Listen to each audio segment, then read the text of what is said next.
আসসালামু আলাইকুম। আমি ডক্টর শাহজিয়া ফাতেমা জাফর। আমি ফার্টিলিটি এবং আইভিএফ স্পেশালিস্ট। আজকে আমরা কথা বলবো এজ কিভাবে ফার্টিলিটিকে এফেক্ট করে থাকে। দেখা যায় ম্যাক্সিমাম টাইমে আমরা যখন পেশেন্ট পাই তারা তাদের 30 ইয়ার্স ক্রস করে যায়, যার কারণে তারা ইনফার্টিলিটি নিয়ে ভুগে থাকেন।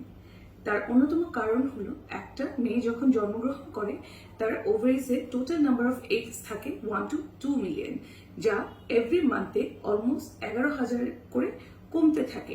যা আলটিমেটলি আপনার যখন 18 থেকে 30 বছর বয়স হয়ে থাকে আপনার কাছে 2 to 3 lakh number of eggs থাকে, এবং 37 ইয়ার্সে এসে এটা অলমোস্ট 25,000 নেমে আসে। তার পাশাপাশি quality of eggs is also important.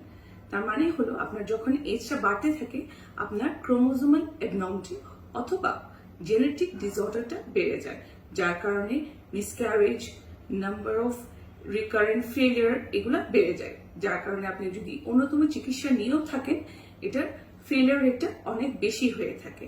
তাই আপনি আপনার অপটিমাল এজে আপনার ফার্স্ট প্রেগন্যান্সি ট্রাই করেন, যেটা আমরা বলে থাকি 18 থেকে 30 বছর বয়স। ধন্যবাদ। আসসালামু আলাইকুম।